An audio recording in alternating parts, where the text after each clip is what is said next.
दोस्तों, जैसा कि आप जानते हैं कि इसराइल फ़लस्तीन वार अब एक तीसरी जंग अज़ीम का रुख इख्तियार कर रही है और इसी के दौरान कई बड़ी डेवलपमेंट्स हैं जिसके ऊपर आज हम डिस्कशन करने वाले हैं।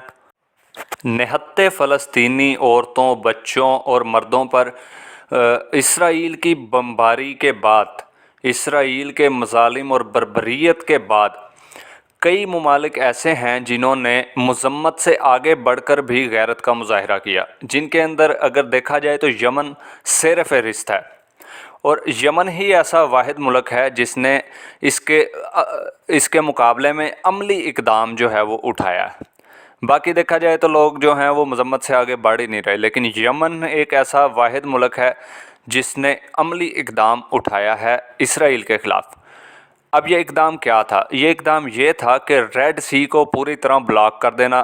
अब रेड सी को ब्लॉक करने का मतलब है कि दुनिया की 10% ट्रेड रेड सी से होती है।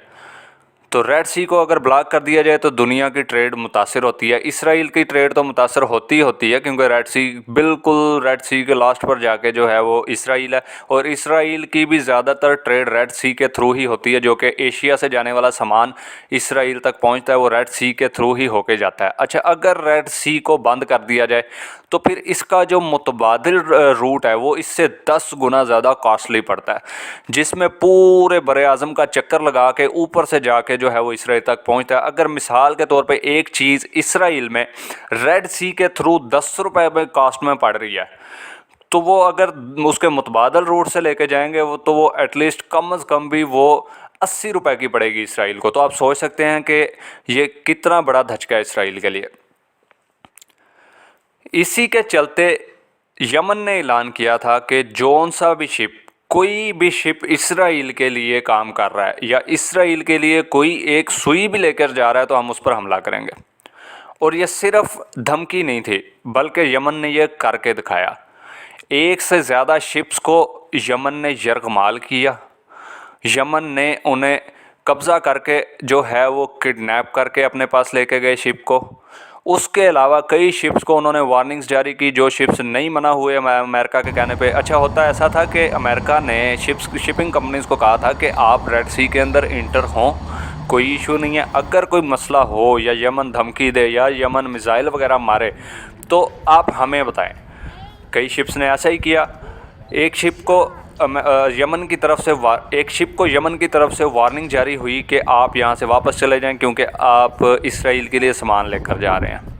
लेकिन उस शिप ने सिग्नल दिया अमेरिका को कि ऐसे ऐसे हमें धमकी मिली है। अमेरिका ने कहा कि आप अपना सफ़र जारी रखें, हम आपकी मदद को आ रहे हैं। अमेरिका उनकी मदद को नहीं आया, और तीसरी वार्निंग के बाद यमन ने उसके ऊपर एंटी शिप बैलिस्टिक मिसाइल दाग कर उस शिप को डुबो दिया और एक से ज़्यादा शिप्स को डुबाया, जिसके चलते कई शिपिंग कंपनीज हैं जिन्होंने रेड सी का रूट इख्तियार करने से ही इनकार कर दिया। उन्होंने कहा कि हमने इसराइल के लिए तो माल नहीं लेके जाना और रेड सी में से भी नहीं हमने गुजरना।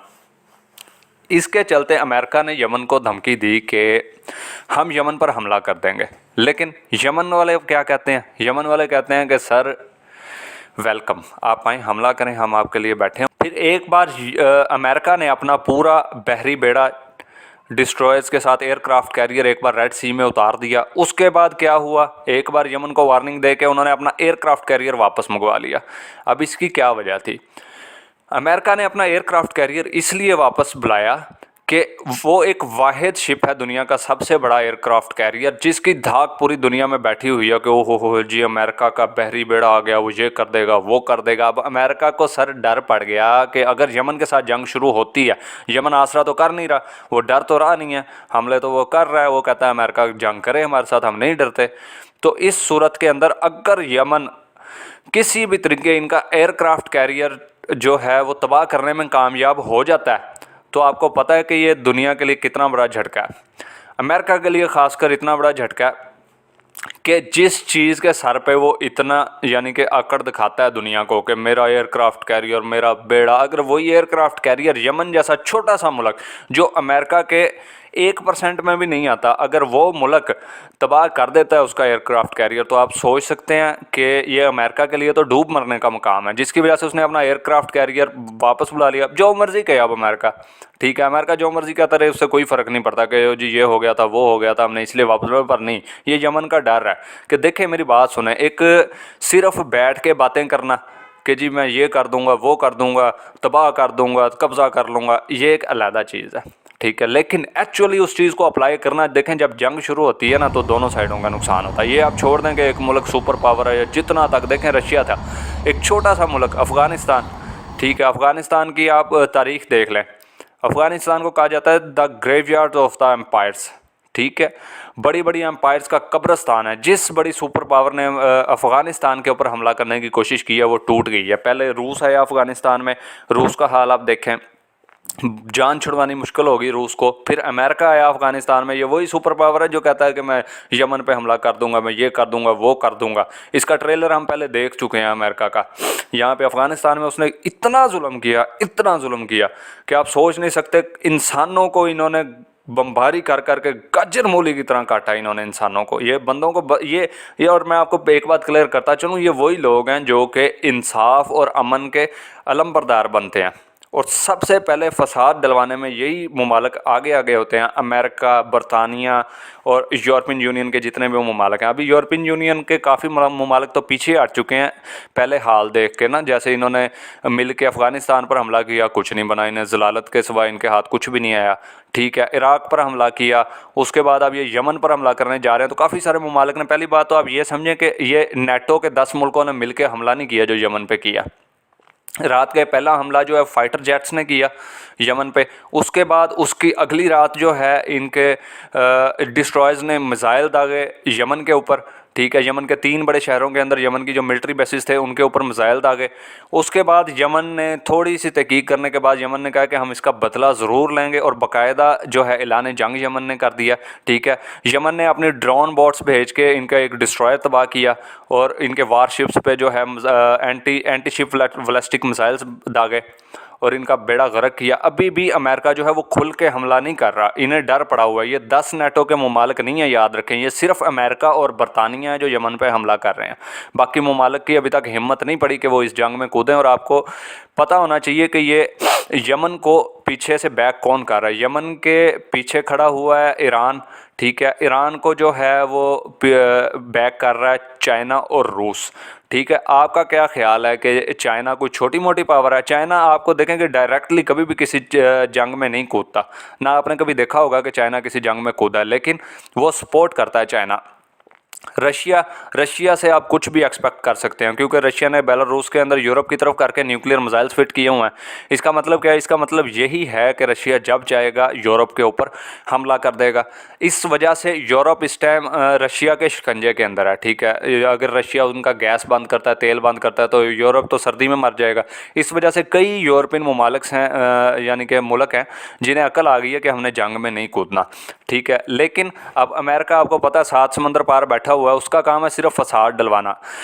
ये बेसिकली अपने जो नेटो के एलाइज हैं ना, इसके अमेरिका के, ये उन्हें भी एशिया के साथ लड़वा के, और ख़ुद देखें, मेरी बात सुने, अगर 2 पावर्स के दरमियान कोल्ड वार चल रही है ना, मिसाल के तौर पे बरतानिया अमेरिका, ये बज़ाहिर तो एक दूसरे के साथ हैं, लेकिन एक दूसरे में हमेशा ये जंग चलती रहती है। कोल्ड वार के सुपर पावर मैं बनूं तरक्की करके, मेरी ज़्यादा तरक्की हो, सुपर पावर मैं बनूं। तो अब आप इस खेल को समझें कि अमेरिका ने यूरोप और एशिया को की जंग आपस में लगवा के और ख़ुद असला बेचना, समझ रहे हैं मेरी बात। बरतानिया की जंग अगर वो जर्मनी के साथ लगा देता है, बल्कि जर्मनी तो इनका एलाय है, बरतानिया की जंग अगर ये एशिया के साथ लगा देता है, ईरान के साथ लगा देता है, रूस के साथ लगा देता है, उसका फ़ायदा किसे पहुंचेगा?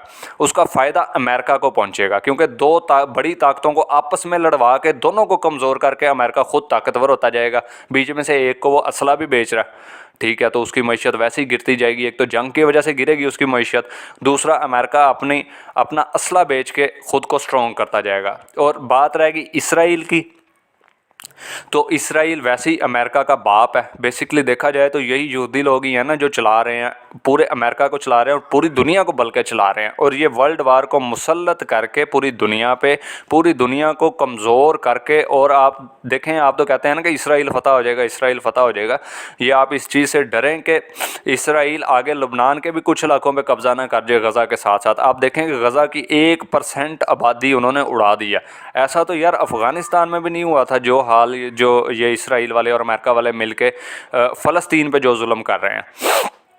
हालांकि ये इसराइल इनके बाप का तो नहीं है, ये फ़लस्तीनियों का, बेचारे अरबों का, जिसके ऊपर कब्ज़ा करके पहले उन्होंने आहिस्ता आहिस्ता करके सारे इलाकों पे कब्ज़ा करते जाते हैं, छोटी सी जंग छेड़ के मज़ीद इलाका हथिया लेते हैं, उसे तोड़ के उसके ऊपर टाउन काट के यहूदी ला के बसा लेते हैं। यही जो है इनका तरीका आ गया। अब गज़ा की 1% आबादी उड़ा देना यार कोई मजाक नहीं है।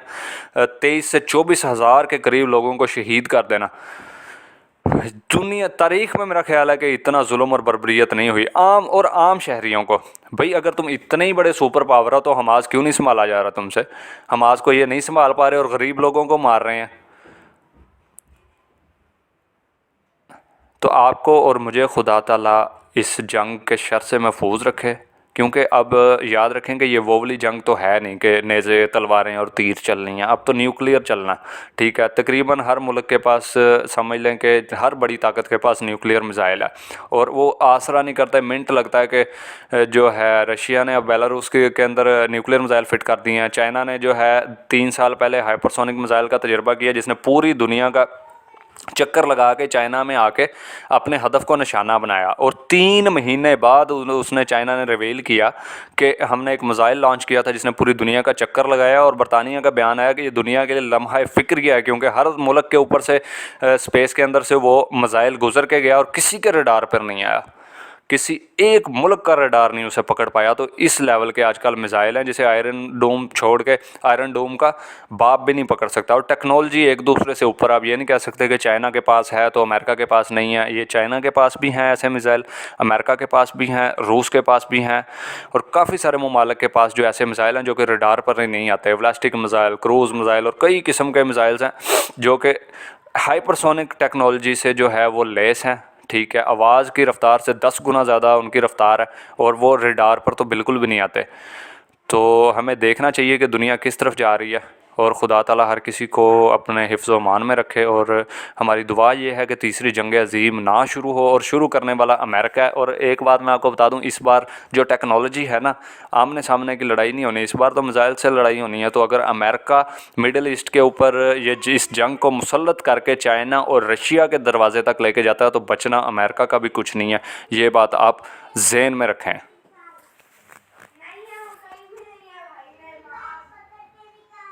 तो उम्मीद है आपको मेरी ये फर्स्ट वीडियो पसंद आई होगी। वीडियो पसंद आई है तो लाइक करें और हमारे चैनल को लाजमी सब्सक्राइब करें। अगली वीडियो तक के लिए अल्लाह हाफिज़।